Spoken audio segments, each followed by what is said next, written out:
Hey everyone, and welcome back to our channel.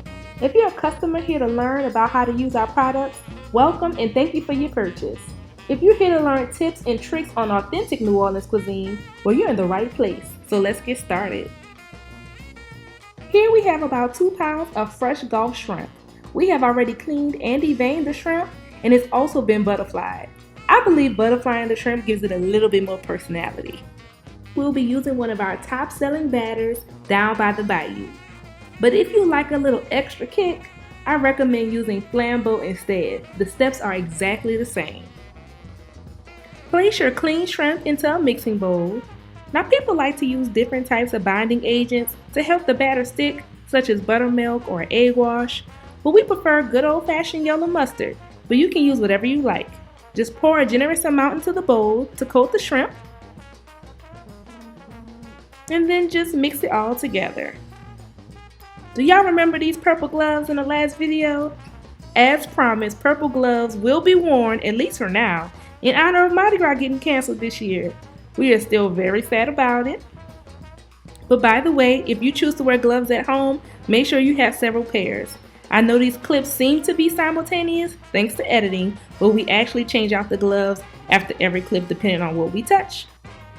When you order your batter, it comes in a black resealable pouch, and we've already cut open the seal. So just go ahead and pour in about a half a cup to start. Now I'm not sure what size shrimp you'll be using, but you can always add in more batter. Just make sure your shrimp are fully coated.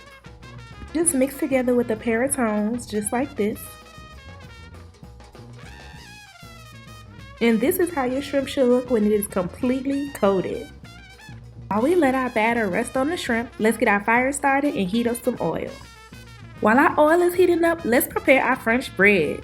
Now every New Orleanian knows that the secret to an amazing po' boy has nothing to do with the meat or seafood, but everything to do with the French bread. So just go ahead and start cutting the ends off your French bread just like this. Now if you're from the booth, comment down below what you would do with your leftover French bread. I'll go first. I will make some bread pudding. Now just go ahead and slice your loaf right down the center. Now when it comes to making a shrimp po' boy, try not to slice your bread all the way through. We've all learned this lesson the hard way. Your shrimp will be falling out everywhere with every bite. So try to keep the other end intact. Now this next step is not required, but I personally like to gut out my French bread just a little bit in the center. It creates like a little pocket for my shrimp to rest in. But this step is completely up to you.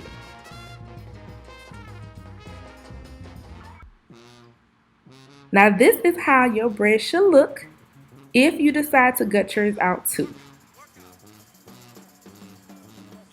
Now I'm going to just cut my bread into my desired size, and I'm going to save the rest of my bread for some crawfish bread later on. At this point, our oil started to get hot, so we added in our shrimp.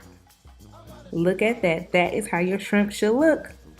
Now these batters are extremely flavorful, so you will not need to pre-season your food. I know it sounds crazy, but it's true. Now we also have a delicious wet batter that you could use instead if that's what you prefer. I guess we'll have to do a video on that soon. Now shrimp cook extremely fast, so depending on what size your shrimp are determines on how long you'll cook them. We'll be cooking ours for about 2 minutes per side. Meanwhile, we're going to start dressing our French bread. Dressed is a term we use to determine what toppings or condiments you want on your po' boy. Now right now I'm just adding some tartar sauce, but my nozzle started acting up, so I'm just going to spread it with a butter knife. Now sometimes I dress my po' boy with ketchup and hot sauce, but today, tartar sauce. Now it's been about 2 minutes now, so we're going to start flipping our shrimp.